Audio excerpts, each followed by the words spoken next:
Hello everyone. आज के time में काम जैसा भी हो लेकिन हर एक काम में प्रेशर है और हर एक इंसान हर 10 दिन के बाद ये सोचता है कि क्या हम जॉब से क्विट कर दें।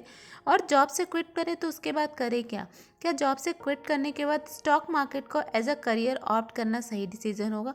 बहुत सारे लोगों के दिमाग में इस तरीके के क्वेश्चंस होते हैं कि अगर हम जॉब से क्विट करके स्टॉक मार्केट या किसी दूसरे बिजनेस में अपना करियर बनाना चाहते हैं तो किस तरीके से स्टार्ट करें या क्या करें। आज का वीडियो उन्हीं सारे लोगों के लिए है जिन्होंने स्टॉक मार्केट को अपना करियर ऑप्ट करने की प्लानिंग की है, मतलब जिन्होंने जॉब को क्विट करके स्टॉक मार्केट को अगर अपना करियर बनाना चाहा है तो किस तरीके से या कैसे वो स्टार्ट करें ताकि उनका स्टॉक मार्केट में अच्छा करियर बन सके। आज के वीडियो में ये सारी चीज़ों को हम डिटेल में डिस्कस करेंगे। Please watch my video till end to understand all this concept.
इस चीज़ को एक एग्जांपल से समझते हैं। लेट अस सपोज कि आप 1 ईयर में अपनी अर्निंग $50,000 की चाहते हैं, मतलब आप ये चाहते हैं कि ट्रेडिंग से आपको इतनी कमाई 1 साल में होने लगे जिससे आपको अच्छा रिटर्न आने लगेगा और आपको जॉब करने की ज़रूरत नहीं पड़ेगी।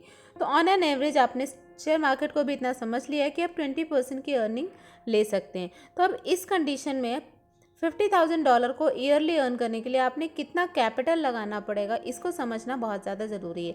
तो देखिए, बेसिक एक सीधा सीधा सा मैथ्स का कैलकुलेशन है। 50,000 डिवाइडेड बाय 0.2।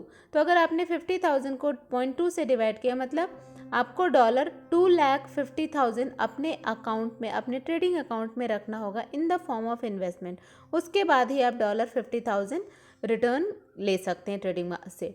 तो इस तरीके से आपको इतनी इन्वेस्टमेंट एट अ टाइम करनी होगी इतना रिटर्न लेने के लिए। अब इस रिटर्न को प्लान करने के लिए नेचुरली आपको एक कंटिन्यूअस सोर्स ऑफ अर्निंग होनी चाहिए, या तो आपके पास इतना फंडिंग अवेलेबल हो जिससे आप इतना अमाउंट अपने ट्रेडिंग अकाउंट में रख सकें और उसके बाद अपने को जॉब से अलग कर सकते हैं। Otherwise my best suggestion is go along with the job और धीरे धीरे अपने जो पोर्टफोलियो है उसको क्रिएट करिए। अपने पोर्टफोलियो को अच्छे से ऑर्गेनाइज करिए ताकि आपका पोर्टफोलियो इतना ऑर्गेनाइज हो जाए कि आपको अच्छा रिटर्न मिलने लगे। After that you will take the decision of quitting your job. चलिए अब इसको इस तरीके से समझते हैं कि लोगों का ये सोचना है या ये मानना होगा कि हम अगर फुल फ्लेज स्टॉक मार्केट को टाइम देंगे तो हम बहुत अच्छा रिटर्न लेंगे, लेकिन ऐसा नहीं है। More screen time is not equal to more profit, ये माइंड में क्लियर है। देखिए, trading is not like growing some vegetable. जो एक फार्मर है जो बहुत ज़्यादा टाइम, जितना ज़्यादा टाइम देगा अपने फार्म को, अपने खेती को, उतना अच्छा वो रिटर्न लेगा।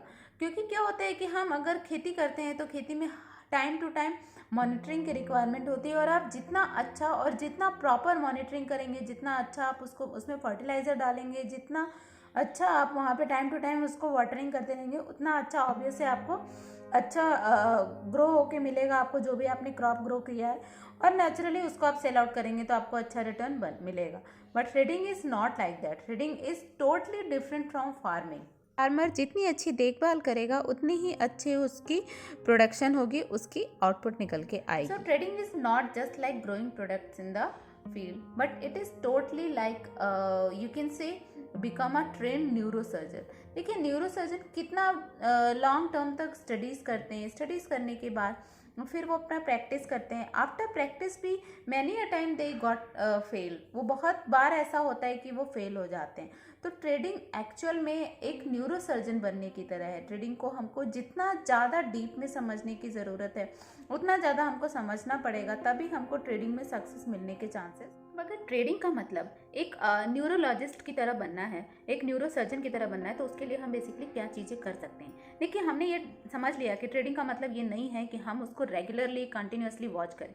ट्रेडिंग का मतलब है कि हमको उसको लॉन्ग टर्म तक प्रॉपर फोकस के साथ समझना और सीखना होगा, और साथ ही साथ लगातार प्रैक्टिस भी करनी होगी, तभी हम ट्रेडिंग में महारत हासिल कर सकते हैं, या शॉर्ट में बोलें तो हम अच्छा रिटर्न गेन करने की कंडीशन में आ सकते हैं। देखिए, बेसिकली जॉब एक बहुत बड़ी चीज़ होती है, और जॉब को छोड़ने या जॉब को लेने की डिसीजन को हमको इस तरीके से जज करना चाहिए कि हम जितना जॉब पे अर्न कर रहे हैं उतने रुपीज़ को हम सेक्रीफाइस करेंगे अगर हमने उस पर्टिकुलर जॉब को छोड़ के किसी दूसरे सोर्स को अर्न किया। तो हमको इसके लिए बेसिकली फर्स्ट फोकस जो हमारा होगा कि हम ट्रेडिंग में वो एक महारत, वो एक स्टेज हासिल कर ले, वो एक पॉइंट को एक्वायर कर ले जिस पॉइंट पे एक्चुअल में हम जितना जॉब से अर्न कर रहे थे उससे ज़्यादा रिटर्न कमाने की कैपेसिटी रख सकें। आज के वीडियो में हम ये भी डिस्कस करेंगे कि किस तरीके से हम अपनी ट्रेडिंग को प्रॉफिटेबल ट्रेडिंग में कन्वर्ट कर सकते हैं। There are 5 ways to understand this. चलिए एक एक करके जो हमारे 5 स्टेजेस ऑफ प्रॉफिटेबल ट्रेडिंग में से फर्स्ट स्टेज है उसको हम कहते हैं अति नौसिखिया। मतलब ये वो स्टेज है जो एकदम आप कह सकते हैं कि बेबीज़ का स्टेज होता है। इसमें ट्रेडर बिल्कुल नए होते हैं, वो हाईली मतलब एक्साइटेड होते हैं, साथ ही साथ उनका पूरा फोकस होता है कि वो कितना ज़्यादा से ज़्यादा लर्न कर सकें। उनके पास a lot of hope, a lot of time होता है जिसको वो अपना इन्वेस्टमेंट में लगाना चाहते हैं जिससे कि वो ज़्यादा से ज़्यादा रिटर्न ले सकें। ये वो स्टेज होता है जिसमें ट्रेडर को स्टॉक मार्केट या ट्रेडिंग के बारे में बहुत ज़्यादा नॉलेज नहीं होती है, और वो बहुत एक्साइटेड भी होते हैं सारी चीज़ों को बहुत एक्वायर करने के लिए। तो बेसिकली ये स्टेज हम कह सकते हैं बिगिनिंग या फर्स्ट स्टेज होता है। वहीं जो हमारा सेकेंड स्टेज होता है उस स्टेज को हम कहते हैं कि हमारा ये रिस्क टेकिंग या रिस्क मैनेजमेंट का स्टेज होता है। इसको हम रिस्क मैनेजर की तरह भी कंसिडर कर सकते हैं। देखिए, रिस्क मैनेजर बेसिकली क्या करता है, रिस्क को मैनेज करता है। फर्स्ट स्टेज में जब ट्रेडर को ट्रेडिंग के बाद बहुत ज़्यादा लॉसेस होते हैं या बहुत ज़्यादा डाउनफॉल देखने को मिलते हैं, स्टॉक मार्केट में बहुत ज़्यादा अप डाउन देखने को मिलते हैं, उसके बाद जो ट्रेडर होता है वो इस कंडीशन में आ जाता है कि वो रिस्क को मैनेज कर सके। मतलब जिस तरीके से वो जितना रिस्क को बेयर कर रहा है और जिस लेवल पे बेयर कर रहा है उसको ईजिली मैनेज कर सके। तो इसलिए ये स्टेज अपने आप में एक बहुत मेजर रोल प्ले करता है। हमारा थर्ड जो इम्पॉर्टेंट पॉइंट होता है वो लोन रेंजर का होता है। मतलब आपने जैसे कि फेसबुक में हमारे पास कुछ फ़नी वीडियो हमने देखा, तो हमारे पास बहुत सारे फ्रेंड्स होते हैं जिसको हम शेयर करते हैं, जिसके साथ हंसते हैं, जिसके साथ मुस्कुराते हैं। बट ये स्टेज वो होता है कि आप स्टॉक मार्केट में अपने आप को इतना ज़्यादा डीप में घुसा चुके होते हैं कि आपके पास फ्रेंड्स की कमी होती है, आपके पास वो लोग नहीं होते हैं जो आपके साथ मस्ती मजाक कर सके, एंजॉय कर सके। तो इसलिए आपको इस स्टेज ऑफ लाइफ में आप रियलाइज़ करते हैं कि नहीं, हमें अब आगे और कुछ करना है ताकि हमारे पास लोग आ सकें। देन हमारा जो फोर्थ इम्पॉर्टेंट स्टेज होता है उसको हम कहते हैं प्रॉफिटेबल ट्रेडर का स्टेज। इस स्टेज के आते आते ट्रेडर अपने आप में एक प्रॉपर अचीवमेंट आ जाता है। ये हम कह सकते हैं कि अराउंड 12 मंथ्स अगर आपने कंटिन्यूअसली बहुत इफेक्टिवली ट्रेडिंग को किया तो आप इस लेवल को अचीव कर लेते हैं। इसको 12 मंथ टू 3 इयर्स लगते हैं इस लेवल को अचीव करने में। वो डिपेंड करता है आपके इन्वेस्टमेंट ऑफ टाइम पे। जो प्रॉफिटेबल ट्रेडर होता है वो इफ़ेक्टिवली ट्रेडिंग के डिसीजंस को अब लेना स्टार्ट कर देता है।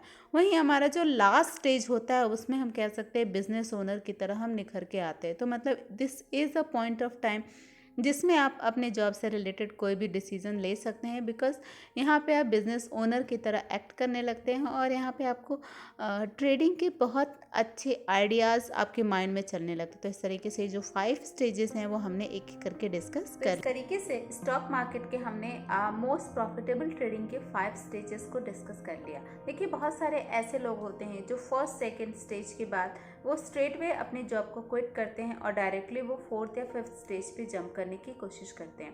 एक्चुअली में लोगों का ये बहुत ज़्यादा ओपिनियन होता है कि हम जितना ज़्यादा टाइम देंगे अपने स्टॉक मार्केट को उतना ही अच्छा हमको रिटर्न मिलेगा।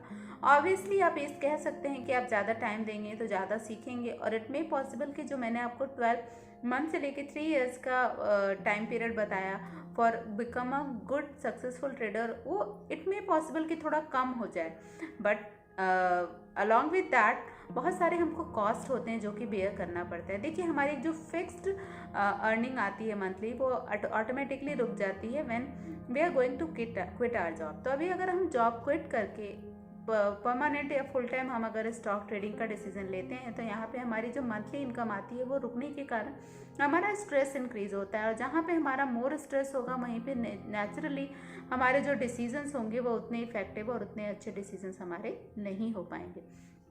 और हम जितना ज़्यादा स्ट्रेस में काम करेंगे तो हमारी लर्निंग भी उतनी अच्छी नहीं हो पाएगी।